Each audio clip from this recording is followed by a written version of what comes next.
Hello everyone. Today I have with me some special guest, Dr. G.K. Prabhu sir, President Manipal University, Jaipur. Welcome sir. How are you sir?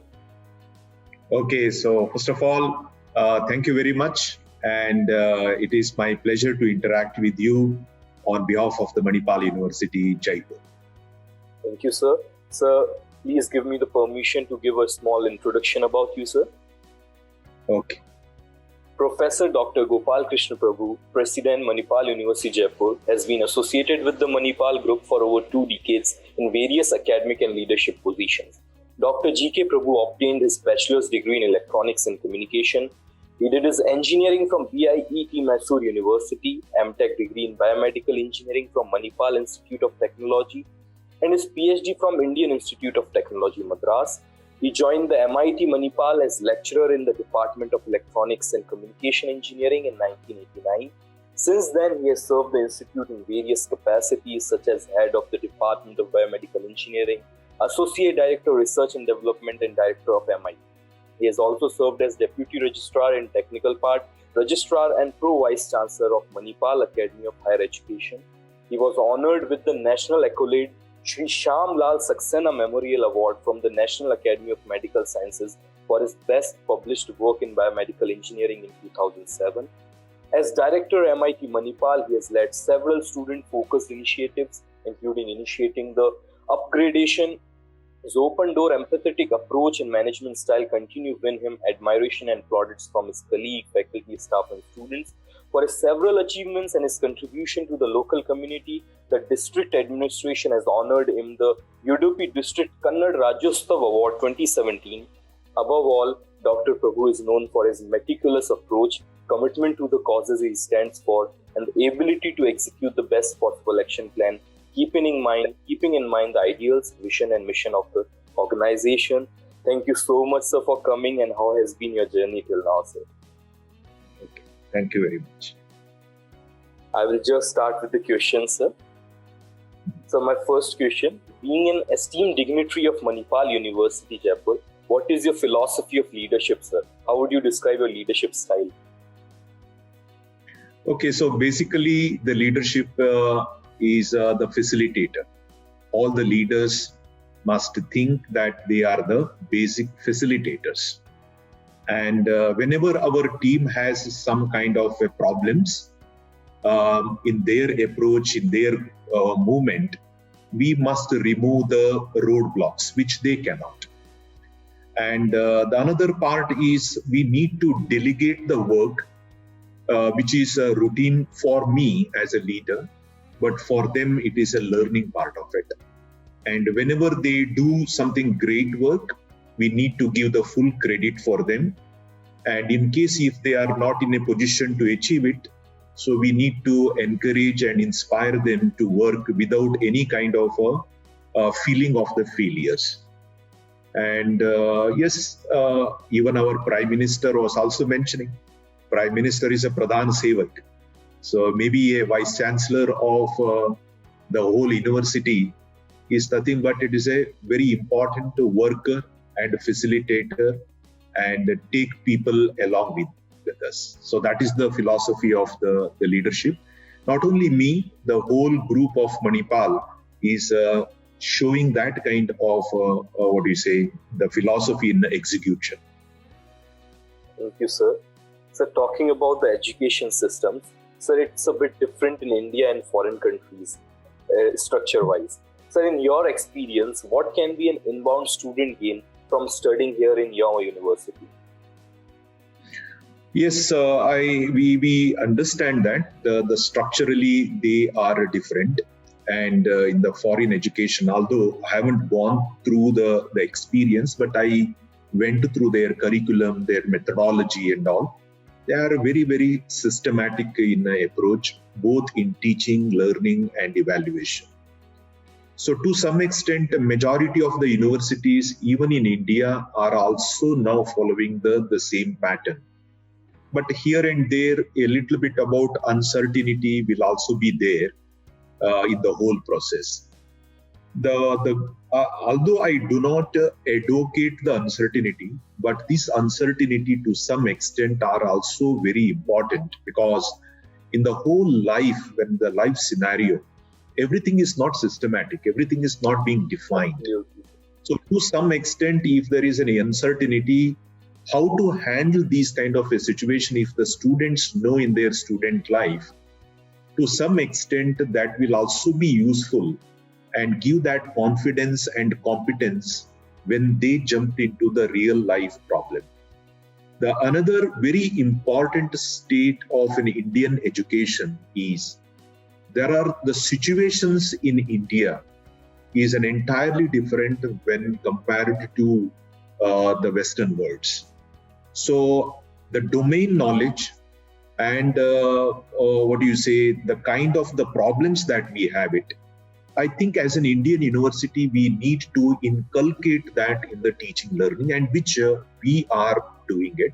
And that is how we would like to be a slightly different than rest of the universities in India, and definitely a little away or little different from the foreign universities too. That's great from your side, sir. So talking about you particularly, sir, so being the president of the university, how do you strategize about the key programs and plans for the marketing and administration of the university, sir? Okay, so yes, of course, as a university vice chancellor, I must have the vision of the university, how this university must look in the, let us say, in the next 2 years, next 5 years, next 10 years. And I always take the advices from the board of management, which is the parent body for the university. But by the same time, taking the feedback and input from all the stakeholders. So whether it is my own colleagues, the students to some extent, the alumni of the university, and even the campus students. So we take all those people. There are two important events which we do. Every year there is an event which is called as an annual retreat. So I take all my leaders, maybe around 100 people in the university, maybe outside the university, as a brainstorm session with a particular theme. So how to go about, and also that is the one part of it. There is a lot of input which keeps coming. The another input, once in 2 years or 3 years, we will do some kind of a curriculum conclave. So we invite all the stakeholders and we deliberate what would be the best curriculum we need to have it. So just to inform you now, the government, the UGC, MHRD has already proposed and discussed about the national education policy. For the next 1 year, the complete discussion in the university is about the discussion of this national education policy. What are the new programs that we need to do it? What would be the structure and content of the existing programs? How to make it is more competent, and how to make it is more relevant, how to make it is flexible, and how to bring the fun component in the education. So these are the points that we will deliberate, and then we will strategize. So in the next 5 years, how we have to move. So this will also help us that visibility-wise, ranking-wise, where we'll be. As far as the quality journey is concerned, where it will be. The 2 years back, we deliberated it, and we are very happy to show it is not only deliberating, having the path, execution also becomes very important. And 2 years back, we discussed about the NAAC accreditation. And today we are very, very happy that the whole strategy has moved together, taking all the people along. And in the very first cycle of our accreditation, we got the NAAC A+ accreditation. And this would be the first ever private university in the entire Rajasthan, and being as a very young university of 9 years old, so that we have reached that.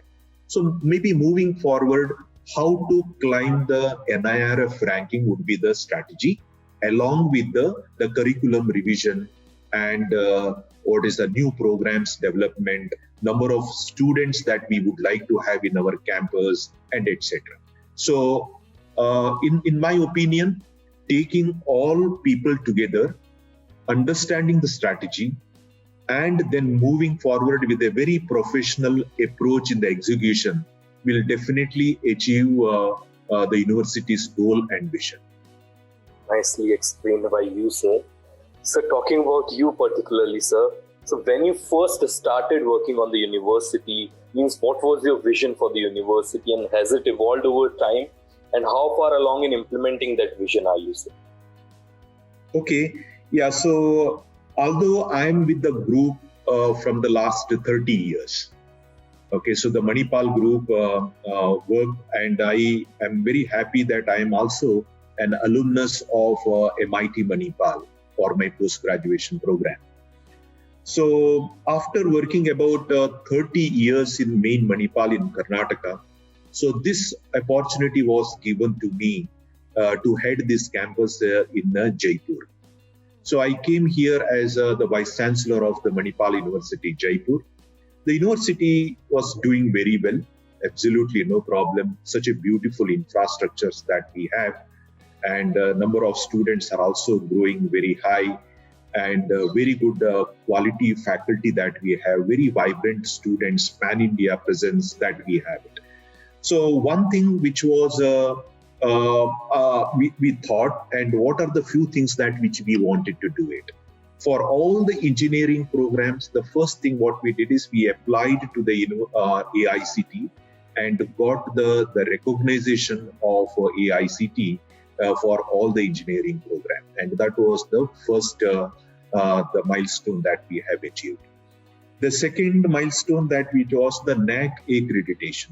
So this is a very, very important, as I mentioned, that it is a 2 years of work, collation of all the documentation. And the very important point in the NAAC accreditation was the research. Being as a very young university, it was not that easy to get a higher score in the research. And for an university ranking, research is a very good, important parameter. So immediately we looked into some of the incentive schemes. So both for the faculty and for the students, though are doing a good research, so there would be some incentives. Indirectly, we are helping and promoting this research. So this is the first thing that which we did to improve and enhance the research capability. The second very important point is industry connections. So this is a very important, and for which our curriculum need to be relevant.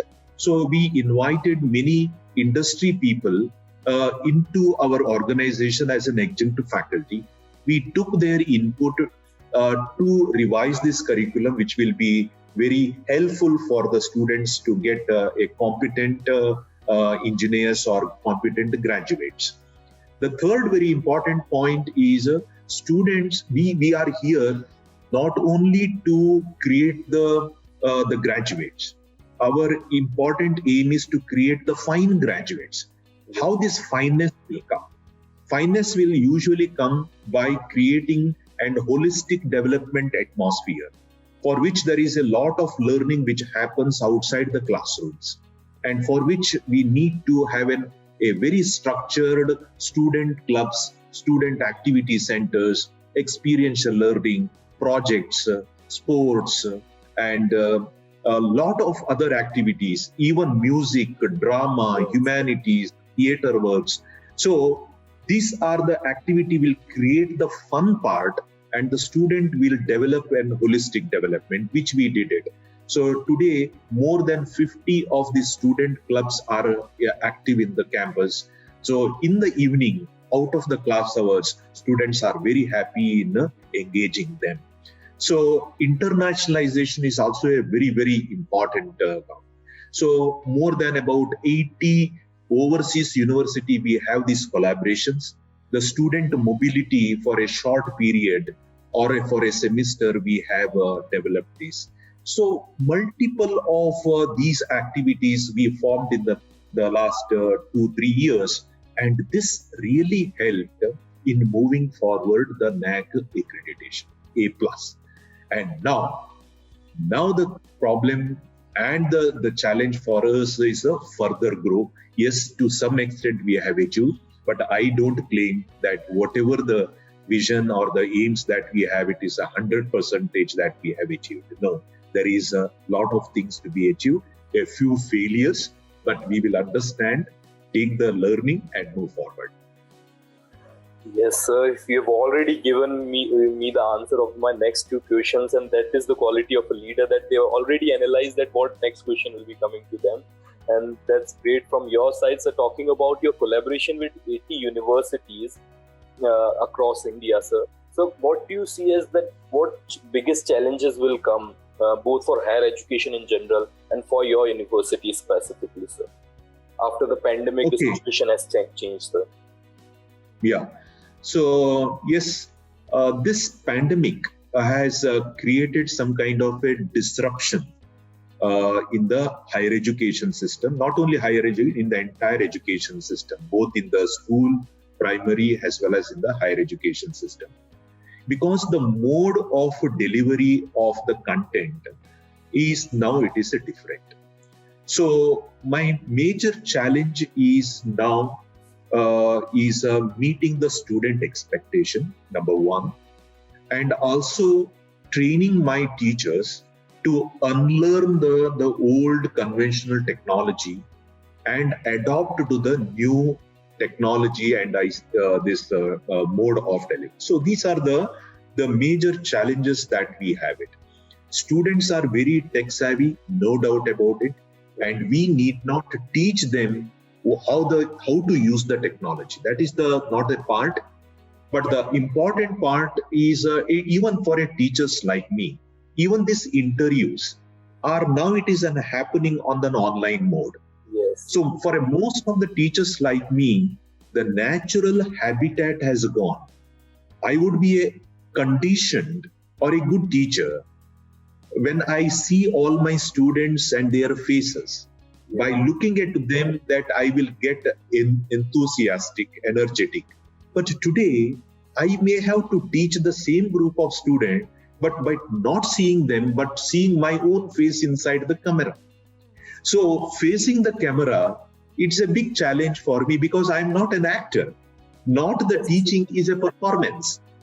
So teaching is basically an engagement. But now, how do I engage the same group of students sitting in front of the camera is the challenge not only for me, all the people like me as a teacher. So I need to adjust myself and also teach all my teachers to use this technology. I am very happy the teachers are all learning very fast. Yes. It is not that they are also lagging, but they are struggling to some extent, which is quite natural. But given a time, they will definitely do it. So the answer to your question, Sharmaji, it is two. One is to meet the expectation of the student, and the second one is training the existing teachers, especially to use this technology and deliver the content in the same enthusiastic and in impacting mode. So these are the two challenges that an immediate challenge, but we are very much sure that we will overcome it. But this is something that which we need to consciously address and move forward. Yes, sir. So coming to the last, sir, it was a very nice interaction, and students will be definitely benefiting and will gain a lot of motivation from you, from your experience, sir. Sir, at last, any suggestions, sir, you would like to give to the current youth and to the aspiring students, sir? Okay. So, yes, Sharmaji, very important and only one my advice is today in the teaching learning, since the mode of communications are different, mode of delivery is different, focusing is become a challenging aspect for everyone. Let us say the students sit in front of the computer. The teachers are delivering it. But this atmosphere will divert our mind too much. Suddenly there will be one pop of email will come. Suddenly there will be one WhatsApp will come. usually our point or our mind will be diverted for multiple things. And sometimes when we deal with, we will put off our camera, we will put off our the microphone. So always there is a tendency to do multiple things. I'm not blaming any student because that is their age, because they are always thinking and doing multiple things. In the process of multiple things, if he loses the focus, then the impact and the influence in the teaching will go. That is the one very important aspect for each one of us. Even when I deal with you, although there is a lot of things which I can do without showing anything in your camera, but if I start doing that, I'm not doing that justice for the time that you have given to me. Absolutely. So the similar kind of the things which we must also do it while teaching learning. And even the teachers must also create that kind of an interest, influence and impactful, lectures. Otherwise, there could be, of course, I do not get any kind of a disturbance when I deliver it because everybody is quiet, unlike in the conventional classroom. But my question is whether I will be an impactful or whether I am engaging them meaningfully. So those are the things. ICT will give an extreme advantage to create an interesting content. But I'm the presenter. So similarly, the student is the end user. So this communication, as far as the new education mode, how we bridge it and how we make it is interesting is the challenge, and for which an effort and the focus is very much required for each one of us. That's great from your side, sir. And today, the most important quality I learned from you is integrity, honesty. And students must show their dedication and interest and just leave rest apart on the college, on the university. Thank you so much for your availability, sir. It was a very nicely explained, it was a very valuable time with you, sir. Thank you so much for your availability, sir. Thank you. So thank you very much, Sharmaji. I keep hearing about College Dunia, and you are doing a great job as an organization and connecting the academic institution with the student, prospective students, the existing students, as well as their parents. So this is the biggest the support that your organization as a College Dunia giving to all the administrators and academicians like me. I wish you all the best, and thank you very much and for giving me an opportunity to interact with you and for the rest of the people through this interview. Thank you very much, Sharmaji. Thank you so much, sir. Thank you so much, sir. बहुत बहुत धन्यवाद.